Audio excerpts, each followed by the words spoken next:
اگر آپ زندگی میں کسی کے ساتھ اچھائی کرتے ہیں تو آپ یہ سوچتے ہیں کہ میں نے اس کے ساتھ اچھائی کی ہے، آپ یہ گمان کرتے ہیں کہ میں نے بڑا اچھا کام کیا ہے، تو آپ یہ سمجھ لیں کہ وہ اچھائی آپ کسی کے ساتھ نہیں بلکہ وہ اچھائی آپ اپنے ساتھ ہی کر رہے ہوتے ہیں۔ یہ سننا تھوڑا عجیب لگتا ہے، لیکن آپ اس بات کو کہیں لکھ لیں، اپنے دل میں بٹھا لیں، اس بات پر کامل یقین کر لیں، پکا یقین کر لیں، اور یہ سوچ کر کسی کے ساتھ اچھائی یا نیکی کیا کریں کہ وہ آپ کسی دوسرے کے ساتھ نہیں کر رہے، کسی دوسرے کا بھلا نہیں کر رہے، کسی دوسرے کی مدد نہیں کر رہے، کسی دوسرے پر احسان نہیں کر رہے، بلکہ وہ نیکی، وہ اچھائی، وہ بھلائی آپ اپنے ساتھ ہی کرنے والے ہیں۔ بالکل اسی طرح اگر آپ کسی دوسرے کے ساتھ برائی کرنے کا ارادہ کرتے ہیں، کسی کی ٹانگ کھینچ رہے ہیں، کسی کا نقصان کرنا ہے، کسی کو دھوکہ دینا ہے، تو یہ سوچ کر کریں کہ وہ نقصان آپ کسی کو نہیں بلکہ آپ تو دراصل اپنا ہی نقصان کرنے والے ہیں۔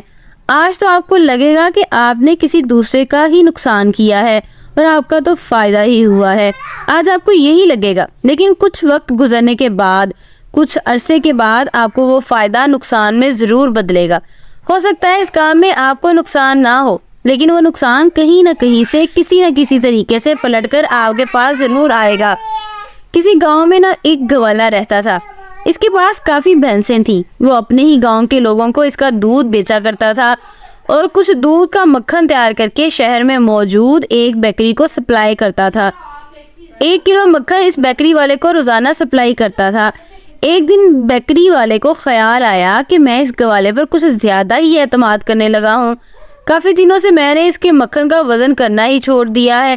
کسی پر حد سے زیادہ اعتماد کرنا اچھی بات نہیں ہوتی۔ اب کی بار گوالا مکھن لے کر آئے گا تو میں اس کا وزن ضرور کروں گا۔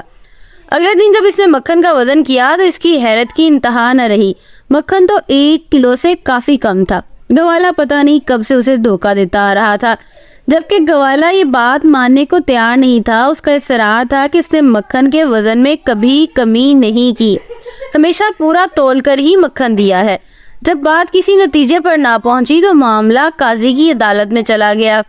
قاضی کے سامنے جب مکھن کا وزن کیا گیا تو وہ واقعی کم تھا۔ قاضی نے گوالے سے پوچھا کہ وہ مکھن کس طرح تولتا ہے۔ گوالے نے جواب دیا، جناب میں تو ان پڑھ گوار ہوں اور نہ ہی میرے پاس کوئی وزن کرنے والی مشین ہے۔ تو قاضی نے پوچھا، پھر تم بیکری والے کو 1 کلو مکھن کس طرح تول کر دیتے ہو؟ گوالے نے جواب دیا، جناب بہت عرصہ پہلے جب بیکری کے مالک نے مجھ سے مکھن خریدنا شروع کیا تو میں پریشان تھا کہ مکھن کا وزن کیسے کیا کروں۔ پھر میرے ذہن میں ایک ترکیب آئی، میں بیکری سے 1 کلو بریڈ لیتا اور پھر اس بریڈ کے وزن کے مطابق مکھن تول کر میں بیکری والے کو دے دیتا۔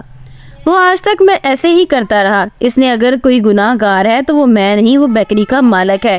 اس نے ضرور اپنی بریڈ کے وزن میں کمی کی ہے جس کی وجہ سے اس کو مکھن مل رہا ہے۔ بیکری والا یہ سب سن کر شرمندہ ہو گیا کیونکہ گوالا بالکل سچ کہہ رہا تھا۔ اس لیے دوستو، زندگی میں کبھی بھی کسی کو دھوکہ دینے کی کوشش نہ کریں، کیونکہ وہ دھوکہ کبھی نہ کبھی بھیس بدل کر آپ کے گھر واپس ضرور آئے گا۔ اور زندگی میں ہر روز کچھ نیا سیکھو، نیا سوچو، نیا کرو۔